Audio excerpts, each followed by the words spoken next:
রাষ্ট্রনায়ক তো সেই হবে যে মসজিদে ইমামতি করার যোগ্যতা রাখে। দেখেন আমাদের জামাতের ভাইরা চমৎকার একটা পোস্ট করছে, কথাটা আমার খুব ভালো লাগছে, আমার মনে ধরছে। আসলে এমনটাই হওয়া উচিত। রাষ্ট্রনায়ক সেই হবে যে ইমামতি করার যোগ্যতা রাখে। কিন্তু কথা হইতেছে, এই যে ডাক্তার শফিকুর রহমান নামাজ পড়াইতেছে, এই নামাজটা কোন ওয়াক্তের নামাজ? আসেন আমি আপনাদেরকে বলে দিই এই নামাজটা কোন ওয়াক্তের নামাজ।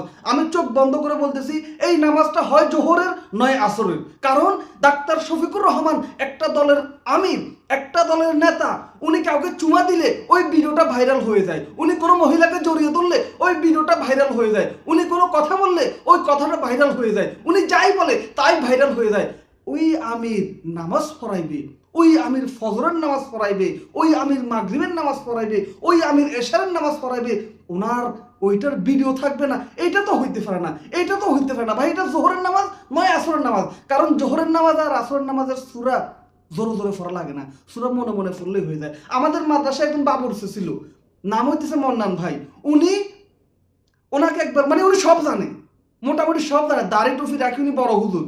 তো ওনাকে একবার ছাত্ররা শয়তানি করে বলতেছে, মন্নান ভাই সম্ভবত মাগরিব কি এশার নামাজ, আপনি নামাজ পড়ান। উনি বলতেছে ভাই আমি ফজরের নামাজ, মাগরিবের নামাজ, এশার নামাজ আমি পড়াইতে পারবো না, আমি পড়াইতে পারবো জোহরের নামাজ, আসরের নামাজ। এখন ছাত্ররা জিজ্ঞেস করলো কেন ফজর, মাগরিব, এশা এই তিন নামাজের সমস্যা কি?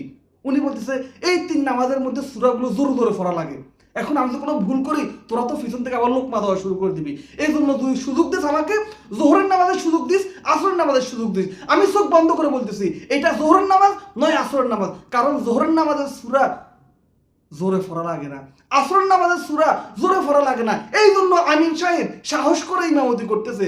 আরে ভাই যদি এটা ফজরের নামাজের হইতো, যদি এটা মাগরিবের নামাজের হইতো, যদি এটা এশার নামাজের হইতো, নিঃসন্দেহে নিঃসন্দেহে এটার ভিডিও থাকতো, এটা প্রচার করতো যে আমির সাহেব কত সুন্দর তেলাওয়াত করতেছে। যেহেতু এটা ফজরের নামাজ না, যেহেতু এটা মাগরিবের নামাজ না, যেহেতু এটা এশারের নামাজ না, এই জন্য এটা কোনো ভিডিও নাই, এটা শুধু একটা ছবি তুলি আমাদের ভাইরা প্রচার করতেছে। আর ভাই যেই মানুষ নামাজ পড়তে পারে, যেই মানুষ নামাজ পড়তে পারে সেই মানুষ ইমামতিও করতে পারে। আমরা দেখেছি বাংলাদেশের সমস্ত নেতারাই নামাজ পড়ে, সমস্ত নেতারাই নামাজ পড়ে। তার মানে কি সমস্ত নেতারাই ইমামতি করতে পারে কোন ওয়াক্তের? ওই যে বললাম জোহর এবং কি আসর, ফজর না, মাগরিব না, এশা না। ঠিক তেমনি ভাবে আমাদের ইসলামী দলের আমির, উনি তো কোনো ইমাম না, উনি তো কোনো হাফেজ না, উনি কোনো মাওলানা, উনি হইতেছে একজন ডাক্তার।